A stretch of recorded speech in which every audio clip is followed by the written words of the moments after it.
This is Cruise Radio. I cruise a lot, and I always sail with travel insurance. You should too. Get a free quote today at tripinsurance.com. Broadcasting from the tripinsurance.com studios in Jacksonville, Florida. This is Cruise Radio. Hey, how's it going? My name is Doug Parker. Thank you so much for checking out this episode of Cruise Radio. Very happy to have you here, my friend. A review of Carnival Spirit today on a 7-night cruise to Southeast Alaska from Seattle. But as always, staff writer Richard Sims is here with Cruise News. Hey, Richard. Hey, Doug. So we start with some good news. If you were kicking yourself for missing out on some of the world cruises that have been going on, well, it's not too late. That's right, because Holland America has just announced a 4-month sailing, which will depart from Fort Lauderdale, Florida, starting in the very beginning of January of 2026. The cruise will visit 47 ports in 39 countries over the span of 132 days. Gus Antorcha, who's the president of Holland America Line, announced the news, and he basically announced it to passengers who are on board the line's current world cruise. What seemed kind of funny to me was that he told these people who, remember, they are currently on a world cruise. He told them that this new world cruise was, and I'm quoting, one of the most thoroughly researched routes they'd ever done. So apparently the route that was determined after speaking to like thousands of past guests and travel advisors and trying to figure out, what exactly people want out of something like a 4-month cruise. And the reason I found that kind of odd was you're basically saying to people who are on a world cruise, yeah, sorry, the one in 2026 is going to be better. Right. Anyway, he said that the 2026 world cruise would visit fewer ports in order to give people more time to explore and to accommodate more overnight stays. They're gonna do overnight stays. As of right now, they're scheduled to do overnight stays in 9 different ports. So you can start saving now, but you can't actually book the trip yet, as packages for this particular sailing won't go on sale until May. But once they do, we will let you know, so that if you want to pony up the money for this, I believe, isn't the current sailing, it's like 25 grand or something like that per person? Yeah, that's what it started at, like 24.9 or something. Yeah, call it 25, Yeah. So it's not going to be cheap, but 4 months on the ship they're actually doing it on is the Volendam, which is interesting in that it's an older ship. It's actually launched in 1999. Mm-hmm. So it's a little bit older than, well, quite a bit older than the newer ships, obviously. But that is the ship they will be doing this 4-month world cruise on, if you're interested. It's also a good ship to do a world cruise on because of the size and getting into more accessible places. That's true. It'll be more intimate. It'll be able to go to more ports because it's smaller and can fit into the smaller ports. I personally like the older ships. I think they, as much as all the bells and whistles are on some of the newer ships, the older ships have sort of just that old world feeling that, and you really, especially on a 4-month cruise, you really will get to know not only your fellow cruisers, but the staff. And, you're going to become one big family by the end of those 4 months. Certainly so. Keeping the good news flowing with NCL, making some money. Definitely good news. As 2019, they are in the black. Norwegian Cruise Line Holdings announced that they made about $166 million in net revenue, with a combined revenue of $8.5 billion. Now, these numbers are, kind of impossible to comprehend, but what it basically means is that they are seeing a very big turnaround since the dark days of the shutdown. There were some interesting details in the quarterly report, such as the fact that unlike the past few quarters when they've been sailing at 110, 112% occupancy, they actually have fallen below 100%. They say that this is largely due to the canceled sailings that were scheduled to go, into areas that are now dealing with the Middle East conflict. They're also putting some major cost-cutting measures into effect, including where fuel costs are concerned. Better still, from their perspective, there's no reason to think when they look at the long-term prospectus that they won't continue on this particular trajectory, which means making more money in the next quarter. Of course, that means cruisers aren't likely to find bargains on Norwegian anytime soon.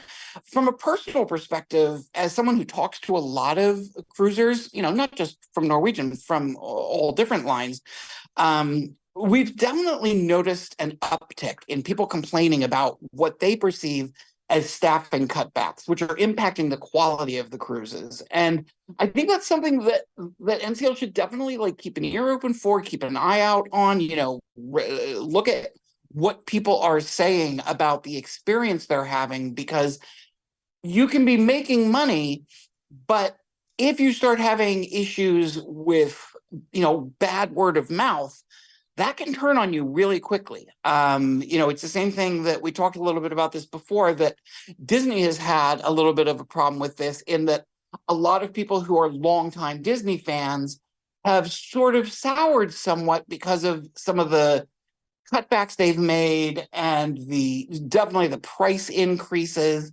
And you don't necessarily notice, well, because you've still got the first timers coming in. Disney, you've got those people who are first timers and they don't really know what they're missing. But if you start seeing, it's sort of a reverse funnel. And if you start seeing people come out the other side saying, you know what, I'm going to look at another cruise line, or I'm going to look at another type of vacation because I don't feel like, I got the service or the entertainment or whatever that I'm expecting, it'll eventually on your bottom line. So I would definitely, if I was them, I would, keep a close eye on what people are saying about the actual experience. Yeah, I was talking to a colleague on Saturday about just what you were talking about, and people kind of saying, hey, I went on this cruise. It was our first cruise back since the shutdown, and wow, things have changed. And I'm not talking about protocols, but talking about the food quality, the service, the price increases, things like that. Yeah, I mean, I was surprised when I did Norwegian Viva, I guess it was. I was shocked by how many things came with an additional fee. I mean, it was the first time I've ever set foot on a ship where mini golf came with a $10 fee. Now, granted, it's an elaborate mini golf with bells and whistles and all kinds of things, but still, for a family of 4 to play, it's like $40 to play miniature golf, which, and it wasn't just that. Just there's a lot of things on the ship that were previously free that you are now paying a fee for. And like I said, first timers don't necessarily know that, that used to be free. But the more you see long-term cruisers, people who've been around for a while, saying, yeah, this bothers me, and walking away, that's problematic in the long run. Well, moving on here, we saw a ship altering its course in order to avoid space debris. When I first heard about this, I couldn't help but craft a disaster movie in my mind. I mean, I'm a huge fan of disaster movies. So the idea of a cruise ship being hit by space debris, it sounded like some kind of movie I would fire up on a Friday night.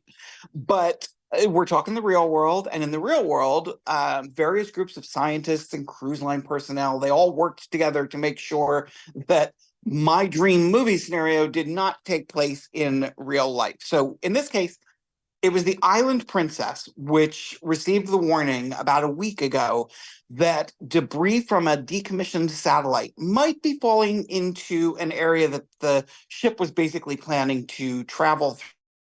When we shoot satellites up into space, a lot of times they deteriorate, and well, the old saying, what goes up must come down. So this satellite was going to come down, and they warned Princess Cruises that it might be in the path of this ship. So the Island Princess, having been given plenty of notice, was able to alter their course and avoid even the potential of there being any problem. Everything worked out fine. The satellite broke into smaller pieces on re-entry and fell into the ocean without any reports of damage being done. The day before, when the captain sort of told people, yeah, we're going to alter our course a little bit, he said that at this point, the only thing they really had to even think about was that they might be able to see a good light show, as all the various pieces were re-entering, but they weren't in any way, shape, or form in the path of danger. So good job to the captain. There's some really cool footage that, I have it embedded in the article on the site that we did on this story. So it's the size of a school bus, and on re-entry, of course, it's just pistol red hot. It's just wild watching I think they put a GIF together, the European Space Agency did. It's really cool. If you want to see what that looks like, check it out at cruiseradio.net. Yeah, it really did look super cool. And it looks like yet another inaugural sailing has been canceled. Not only the inaugural sailing, but the one that comes directly after it. We're talking about Royal Caribbean's upcoming Star of the Seas. The first sailing was supposed to take place on August 17th of 2025, but now they're saying that due to delays at the shipyard, the date's being moved back 2 weeks. So the inaugural sailing and the one that was coming after it are both being canceled. Booked passengers are being given, a couple of options. They can get a full refund, or they can rebook in the same basic stateroom on the new sail date, or they can transfer sailings on other ships. I think it's Icon and Wonder. One is sailing the day before and one is sailing the day after the date that this was originally supposed to take place. Now, I mean, people who have booked an inaugural sailing this far in advance, they ain't looking to sail on a different ship. I can't imagine them saying, oh, well, all right, I booked this 2 years in advance so that I could go on this ship for the first time, but I'll go on Wonder of the Seas instead. I understand why they make that offer, but I just don't imagine too many people taking them up on that. They're specifically wanting to sail on this new ship. Anyway, what's weird to me is that the Star of the Seas isn't launching until, as we mentioned, fall of 2025. It's now spring of 2024. Can they not find a way to make up those 2 weeks somehow between now and then? I mean, I guess it's good that people are getting plenty of advance notice where the cancellation is concerned, but it just seems, I don't know, premature, like you've got a year and a half to make up this 2 week difference. It certainly would make me think twice before booking an inaugural. I think at this stage, if you're going to book an inaugural sailing, you almost have to go into it prepared to either shift that sailing or to know that it's going to be canceled, because it's happening quite a bit lately. And finally, Carnival Jubilee is officially christened and named. Well, she was named like 2 years ago, but you know what I mean. Yeah, Galveston was rocking out as the ship's godmother. Gwen Stefani put on a heck of a show. And, before that, she got the kind of tour that only an A-lister gets. I mean, she even got to blow the ship's horn during a visit to the bridge. I don't know about you, but I have always wanted to do that. And believe it or not, they just won't. They should do a special tour that they charge like $300 for. They would make so much money of people going up to the bridge and blowing the horn. But anyway, Gwen got to do that for free. She also had to do some work. You don't just bring her in for the song. You got to have her cut some red ribbons during the ceremonies for some of the venues on board. One of the reasons Carnival chose Gwen to be the godmother of the ship was because she's given a lot to various children's charities. And of course, where Carnival's concerned, Carnival raises a lot of money for St. Jude Children's Hospital every year, especially with their Groove for St. Jude deck parties. So, they did all the things that you do at these events. They had the local dignitaries there, and they had lots of photo ops, and it sounds like it was a pretty good time. I have to admit, I'm sad that I wasn't there. I am kind of a Gwen Stefani fan, and I think it would have been, I remember when we went to one of the christenings, I want to say Sunrise, and Carrie Underwood was performing, and it was amazing because it's a very intimate venue. It's not like going to see them in a mega stadium. They are right there. So I really very much would have enjoyed getting the opportunity to be there for this. Gwen did the whole ceremony. She lassoed the lever, pulled it, the bottle busted, then she left the stage for about 10 minutes, quick costume change type thing, and then did 4 songs, and then wrapped it up. I know that you are more a fan of her husband, Blake Shelton, but so what did you think of her show? It was actually really solid, man. Brought me back to the No Doubt days for sure in high school, rocking out to them. In fact, no backing track, just her voice. She was killing it. Wow. I'm glad. I'm glad you were able to be there and experience that, and I will just pretend that I was there. In fact, during the show, Ashley and I were talking back and forth about, do you think this is her touring band or house musicians here on the ship? And we really didn't know.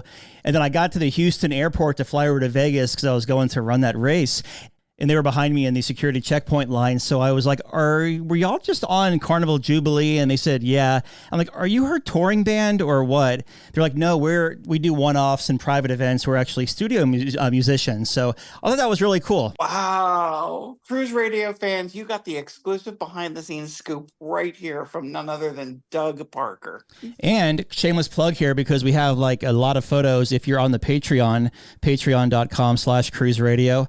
I put a bunch of photos up at the concert and stuff like that on there as well. So check that out if you're on the Patreon. And if you're not, you should be. I don't want to pander here, so we're going to wrap it up. Staff writer Richard Sims, as always, thank you. As always, happy to pander. Have a question or a comment for the show? Yeah! Send an email or voice memo to doug@cruiseradio.net. A big question we get at Cruise Radio is, how do I know if I need trip insurance? Simple answer. If you're getting on a plane, taking a road trip, or getting on a cruise ship, you need to have travel insurance. Hey, it's Doug Parker from my friends at tripinsurance.com. Not only does tripinsurance.com protect your vacation investment, but it also gives you peace of mind in case anything were to go wrong on your trip. How do they do it? They offer 3 different types of trip insurance policies. Good, better, and best. One policy for every vacation budget. But it doesn't just stop there. They're up to 40% lower when you shop around on other comparison sites. Plus, tripinsurance.com offers 24-hour customer support before, during, and after your trip, online claims assistance, and travel alerts to let you know what's going on at your destination. But find out for yourself. Check out tripinsurance.com. The world is constantly changing. Your place for news is still the same. Online and on demand at cruiseradio.net. Will and his family took a 7-night Alaska cruise from Seattle on Carnival Spirit last year, and Will joins us on the line. How you doing, my friend? Good, man. Good to talk to you here, and excited to hear about your review of Carnival Spirit. I actually, when the ship first went back into service following the shutdown, so we're talking about April of 2022, I sailed it out of Jacksonville on one of the first sailings as it resumed service after they pulled it from Australia. Haven't made it up to Alaska on Carnival Spirit yet, or actually I don't think any Carnival Cruise Line ship. So excited to hear about your experience and what you thought of Carnival up there in Southeast Alaska. But before we get there, let's take a step back. Give me some pre-cruise thoughts. What made you want to sail this 7-night in Alaska? This was supposed to be an Eastern Caribbean cruise on Carnival Celebration, but due to moving to another state, we decided to do Alaska. And instead of switching from cruise line to cruise line, we switched to Carnival Spirit and did a 7-day cruise from Seattle, doing a pretty fun excursions and Ketchikan and stuff. Very cool. So you're up in the Wyoming area and you make your way over to Seattle. Did you do any pre-cruise time before you sailed? We spent half a day in Seattle, because we didn't get into Seattle till noon on Monday, because the ship left on a Tuesday. So we spent half a day on that Monday and got on the ship that Tuesday. Very good. And you go to board Carnival Spirit there in Seattle. How was an embarkation process for you, and how long would you say it took you to get from the curb onto the ship? It was very easy. The fastest time we've ever done on an embarkation day. By the time we parked the car and got on the ship was probably about 5 minutes. Okay. Hey, wow, that's super fast. We never stopped. It's just we got in the building right from curb to ship. It was like 5 minutes. Wow. Very nice there.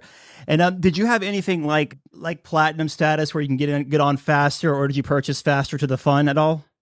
No, this is my second time. Well, my mom and this is our second time cruising with Carnival. And Dad and my 2 sisters, this was their first time cruising with Carnival. Gotcha. So none of us had, Diamond or anything like that with Carnival yet.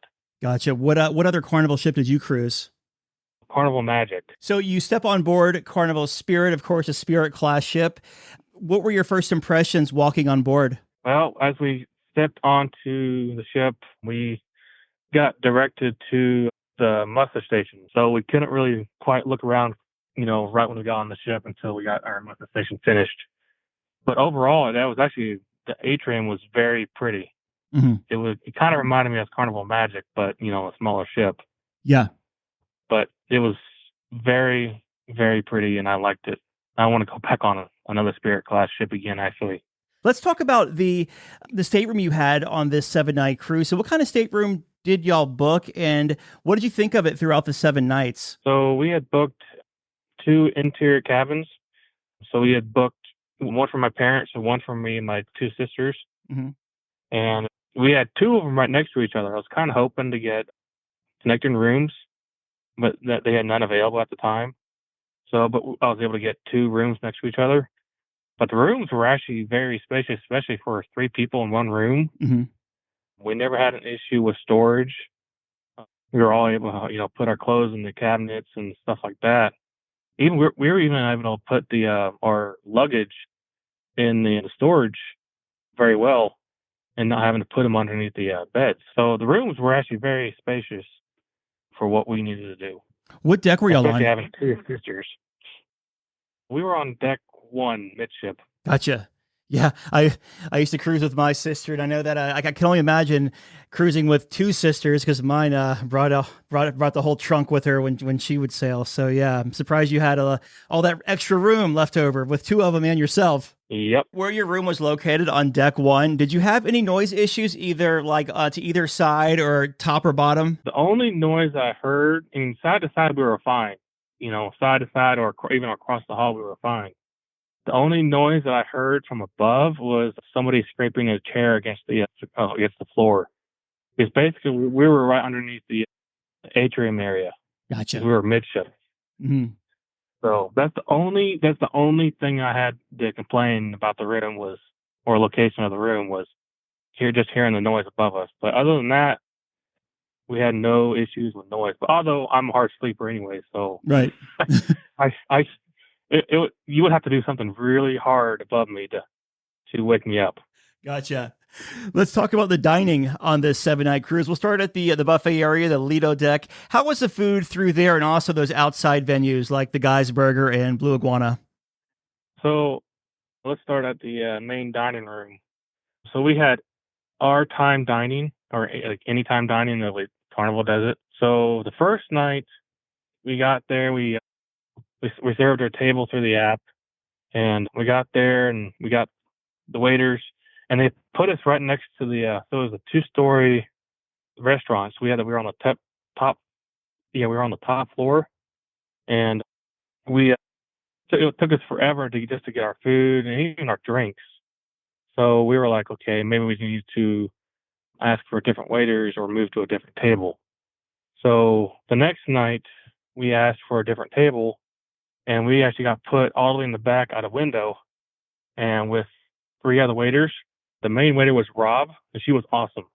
We actually requested her every single week. Every night. Mm-hmm. And her crew was awesome. We never had to wait for food. We never had to wait for water. I mean, every time we had water that was low, they were there to fill it up. And they even before we even got to the table, they had our table ready to go, and had water set for us. And so they were fantastic on that part. The food in the dining room, we had nothing to complain about the food, although I had seafood every night. You spoke very highly of your server and the whole service team there. Did it come out pretty fast? Like when you sat down, was it a fairly quick dining experience, or did you notice like any kind of lagging happening? Oh, it was pretty fast. We were in and out probably in about 30 to 45 minutes. Wow. Okay. Yeah, it was pretty fast. Yeah, that's pretty fast there. Very good. The only day that we took our time was on my parents' anniversary, because I had them planned. I had them plan a kind of like a singing kind of thing for my parents' anniversary. Mm-hmm.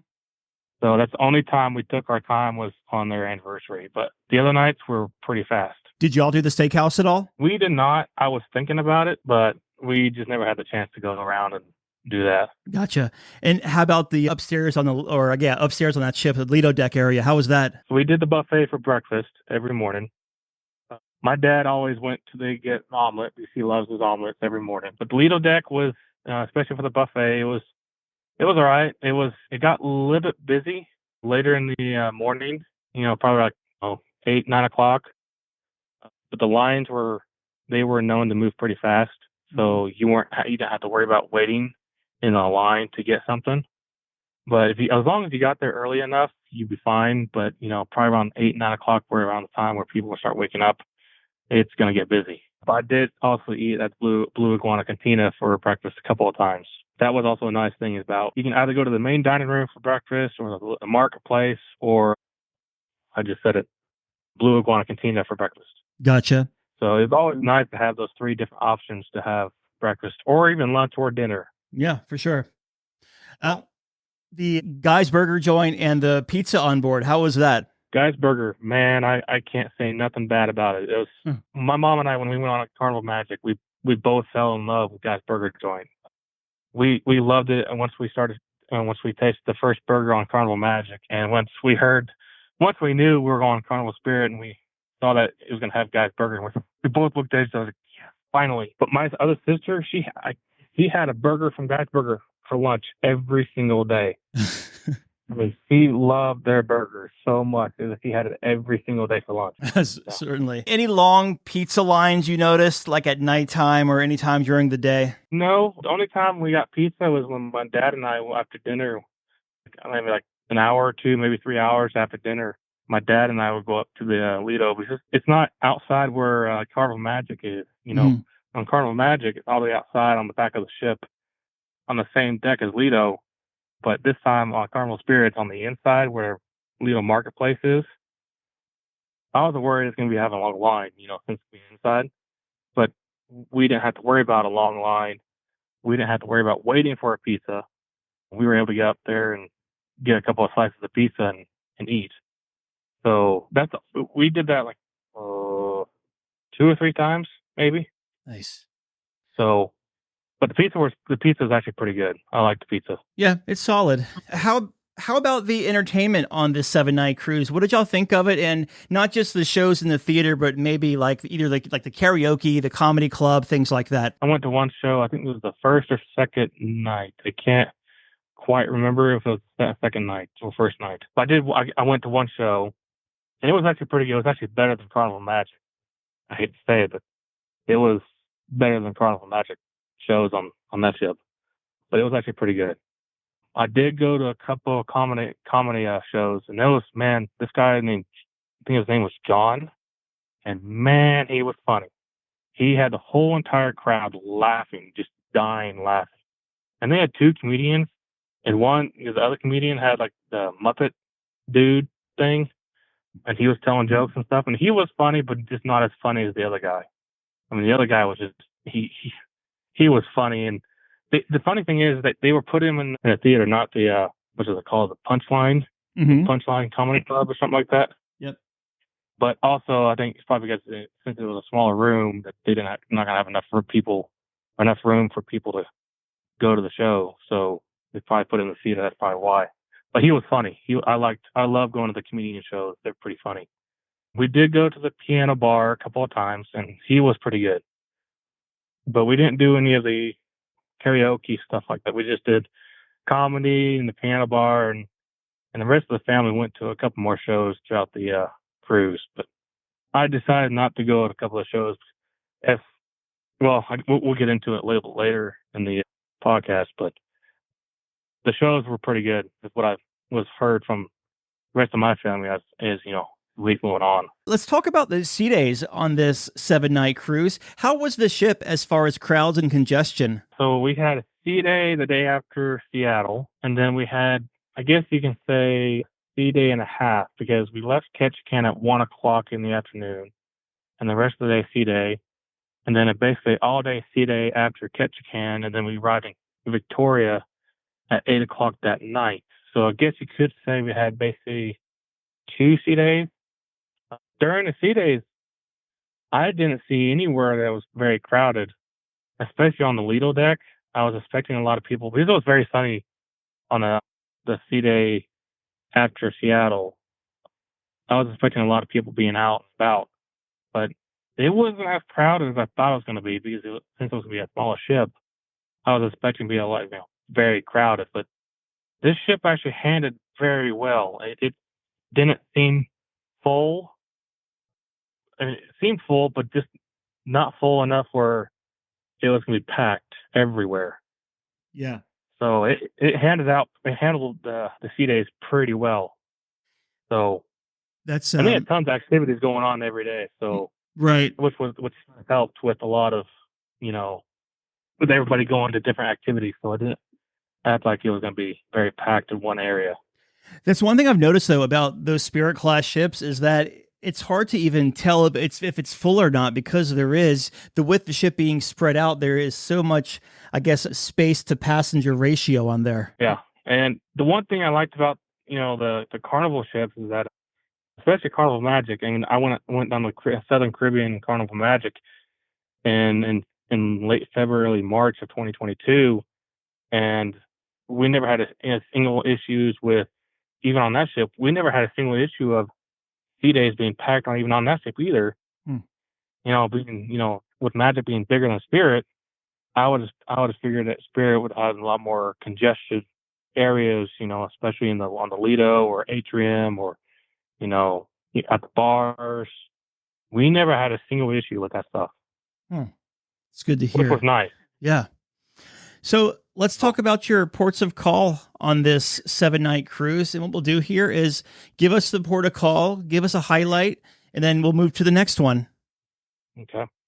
So we did cruise Tracy Island Fjord. We did that one it was the first kind of, I don't know, it wasn't really a stop, but that was pretty cool. We got to see the glaciers. The ship can go all the way up to the glaciers, but there was so much ice in that area that the ship couldn't go all the way up to it. So we just basically looked from a distance and basically turned around and went back.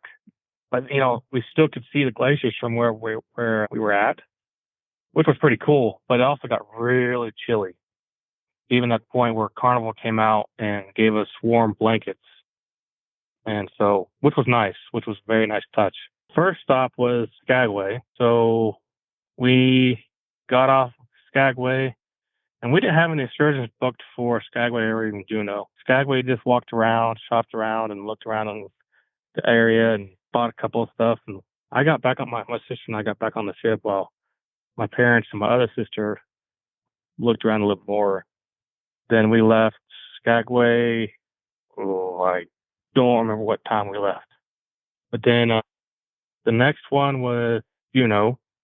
We got to Juneau, and there was a couple more. There was actually a couple of ships. There was a Princess ship and then a smaller one. I can't remember the name on the top of my head right now. Later on, Carnival Luminosa showed up around the time that we were leaving. In Juneau, we looked around, and then my dad and I decided to book an excursion to a whale watching excursion in Juneau. So we went whale watched for a while and got to see a lot of whales. And that was pretty fun. That was pretty cool. The tour guide was very knowledgeable. I mean, he knew a lot of stuff. I was blown away the information that he was telling us about the whales, the area where you specifically see the whales and how they hibernate and stuff like that. And he was very knowledgeable. I would actually go on that excursion again if I went back to Juneau. So after we were leaving Juneau, my parents and my two other sisters went to a show, and I told them, I'm just not going to go to a show. I'm going to walk around, look around and stuff like that. And then I think 10 minutes later, after they had gone to the show, cruise director goes over the surround sound and says, "We got whales around the ship." So I'm like, sweet, I'm going out. And no joke, the ship was surrounded by humpback whales everywhere. Wow. And I'm like, holy smokes, I never seen this many humpback whales in my life. And I saw a lot on the excursion in Juneau, but this was a whole lot more than we saw on the excursion. I mean, it was just surrounded by humpback whales for, 3 to 4 or 5 miles. And I'm like, this is awesome. So they get out of the show about an hour later, and they were like, "So what'd you do?" I was like, "Man, I went outside and watched humpback whales everywhere." And my mom was so mad because she hasn't seen one yet at a time. And she's like, "Are you serious?" I was like, "Yeah. If you wanted to go to the show, it's not my fault you wanted to go to the show. I stayed out and watched humpback whales." Then got to Ketchikan. We showed up at Ketchikan, got off the ship at 7 o'clock. Well, I guess right before 7 because our excursion started at 7, and we had booked an excursion to Carnival. We did halibut fishing in Ketchikan, Mm-hmm. and so the ship left at 1 o'clock, and the excursion was from 7 to 12. I'm like, "Oh, we're gonna be cutting it short." We're very close, and so we got to the excursion area, and thankfully it wasn't too far. It was literally right there off the ship. We got to the boat. We got on the boat. Then we were going out. It was so foggy, so we were all allowed to have one each of halibut. And I think one of my sisters caught the first one. Then it was my mom, then my dad, then me, and then my other sister. So all of them had their fishing rods in the fishing rod holder on the boat. So all they had to do was basically just reel it up and didn't have to hold it and have to fight it. Where I had to hold the fishing pole, and I actually had to fight the sucker to get it on the boat. Since we still had time, he knew a spot to catch yellow-tip sea bass, and we went to that spot, and no joke, we caught 27 yellow-tip sea bass in 5 minutes. Wow. My sister and I both were using fishing poles with a double hook setup, while my other sister and my parents were using a single hook setup. And the captain was running around the boat in the area, just knocking out the fish off the rods as we were bringing them in. And we couldn't even we wouldn't lower them down probably about a foot of water without getting another one hooked up already. So, but once we looked at the time, like, oh, we got to get back. So we booked it back to the cruise port, and we got right back at the cruise port right at 12 o'clock. And we looked around for like 30 minutes, and my mom wanted to go back to the room, and I was like, "No, you're not." I said, "No, you're gonna stay with me," because I had the ship decorate the room for the anniversary. How does it work with the fish? Are you allowed to bring the fish back on board once they clean them and package them up for you? We actually had them shipped from Ketchikan to our house. Okay. And they only charged us $325 to have them shipped from Alaska to our house. So it wasn't actually too bad. I thought it was going to be more expensive than that, but it wasn't actually too bad as I thought. Right. Yeah, that's not bad at all. No. But the price for the excursion was almost $3,000 for 5 people to fish. But that was definitely worth our money. Yeah. To the fishing trip. No, I'd say you had a hell of a day out there. So was that your final port of call, or did you have another one? It was Skagway, Juneau, Ketchikan, and Victoria. Okay. So we left Ketchikan at 1 o'clock, and yet again after dinner they went to another show. Oh, and when we were on that excursion, we got to see a humpback whale. Oh, cool. And this time my mom got to see it this time. Nice. But she didn't get to see it to jump out of the water. So only the captain and I got to see it to jump out of the water and make that big old splash and that big old cannon boom noise deal. Mm-hmm. And that was pretty cool. But anyways, as we were sailing out of Ketchikan, yet again the ship was surrounded by humpback whales. So this whole trip we got to see a lot of humpback whales this whole entire trip, and that was pretty cool. Yeah, y'all were the lucky ones. Not some people will say that have been on the show over the years. I went to Alaska, never saw one whale. It sounds like you've made up that difference for sure. Yeah, well, I couldn't even count how many whales I saw throughout the whole week. Mm-hmm. I can't even count, because you see like one batch, you see like maybe like 4 or 5 in a row, and then like 10 yards behind them, you see like maybe 6 more. Yeah. There was tons of them. So there was a lot. So then after Ketchikan, it was Victoria, but we didn't get into Victoria till about 8 o'clock at night. Mm-hmm. and we were going to leave Victoria at 12 in the morning. And I was like, I'm not going to bother getting off the ship. We had dinner, and that's the night that crew had sang a song to my parents for their anniversary. And I had all that planned out even before the cruise started.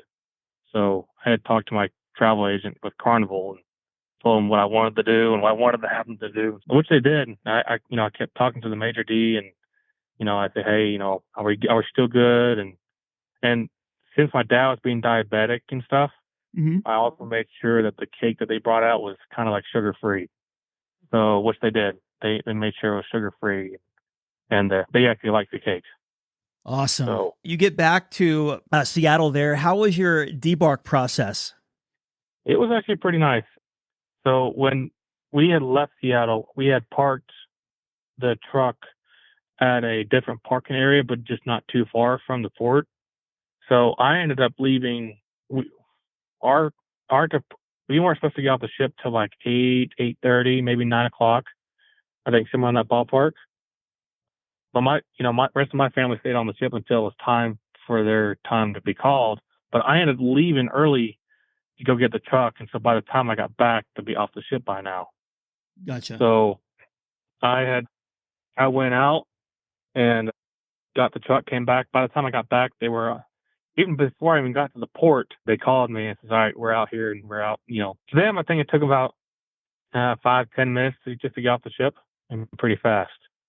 Yeah, not bad. Magic, we took forever. I may have missed this at the front of the interview. You said you drove out there? Yeah, we drove from Gillette, Wyoming to Seattle. That's like almost 20-hour drive, 17, 18 hours?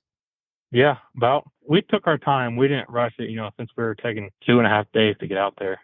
Looking back on this cruise, do you have any first-time tips to offer anyone either sailing Carnival Spirit or sailing Alaska for the first time? I would look at the excursions, especially if you can get a chance to go fishing or even go whale watching. I think it was actually cheaper to go whale watching on land, buying it on land, than it was through the cruise line.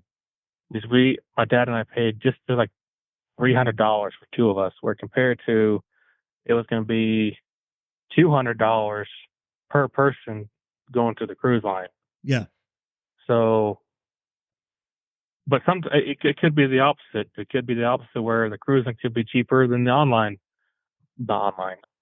land excursions. So my suggestion is just look at the excursions. If you think it's expensive, just wait until you get to the port and see how much they will charge. Trying to get early to the cruise port as you can. We hit a little bit of traffic in Seattle, but other than that, it wasn't too bad. Although it was only one ship in port, it was only our ship in port that day. So I can't say if there was like two ships at that one port, then it probably would have been a different story. I would also just add to that is that, you look at Carnival Spirit and it was launched in I think like 2001, and you're thinking, oh, that's an old ship. That's 23 years old at this point. But it's actually, if you don't need to be geared up and doing something nonstop 24 hours a day. And also the fact that you're in Alaska, you typically do have either longer port days or excursions that can make you a little tired at the end of the day. So these Spirit class ships are definitely good ships to consider if you're looking at going to Alaska. Oh yeah, definitely. Especially going to the cruise in the Tracy Young Fjord is, I sat on top of the bridge the whole time for like, I don't know how long, 5 hours maybe. And the closer that we got, the more packed it got on top of the bridge. I would suggest people to get out there as soon as, early as they can, to save a good spot. Yeah. To go when you're going to the fjords. Because it definitely once we got closer to the glaciers, it got really packed. For sure, yeah, I can see that. At first, you think you have the whole deck by yourself, to yourself rather, and then as you get closer, more people start filtering in. Yeah. Looking back here, what was the biggest highlight of this cruise for y'all? I got basically two highlights. Spending time with my family. Be able to cruise, and actually spending my parents' anniversary on the cruise. That was pretty cool, and I enjoyed it. The most highlight was the fishing in Ketchikan. I would do that in a heartbeat. Absolutely. So those were the highlights of my bikes when I'm on a cruise. Well, in closing here, your final thoughts. Oh, actually, you know what? I didn't ask you a couple of questions. Let me back up here. As far as the casino, if you happen to walk through it at all, how was it as far as the cigarette smoke situation in or that promenade around it? I think there was non-smoking on the left-hand side, on the port side, but there was smoking on the starboard side. But once you were walking in another area from the game room, the arcade room, you can definitely smell the smoke, the cigarette smoke in that area. But once you were on the other side of the casino, you really didn't smell it at all very often. So they handled it very well. Well, in closing here, your final thoughts of Carnival Spirit. Oh, I love that ship. It wasn't too small, but it wasn't too big. It was just, that right there, that sweet spot. I would definitely cruise on it again. On that ship, or I guess all the Spirit class ships, I really like that deck. I believe it's on deck 3, the promenade that goes, I think they call it the jungle room on that ship, where it kind of hugs the theater, right? Around the front of the theater. Yeah, but it's inside. Yeah, perfect. I know exactly what you're talking about. Yeah. Yeah, it's a cool little space. Well, very good. We've been talking with Will about his 7-night cruise on Carnival Spirit out of Seattle to Southeast Alaska. Will, thank you so much for touching base and sharing this review with us, man. I sure appreciate it. Well, thank you for having me. All right, Dougie, let's see what we got for you, buddy. Cruise Radio is produced at the tripinsurance.com studios in Jacksonville, Florida. Get cruise news, ship reviews, and money-saving tips every Thursday on Cruise Radio. If you've enjoyed this episode, please subscribe to the show. If you want to help spread the word, give Cruise Radio a 5-star review. Find Cruise Radio where you listen to your favorite podcast or online at cruiseradio.net. I'm your announcer,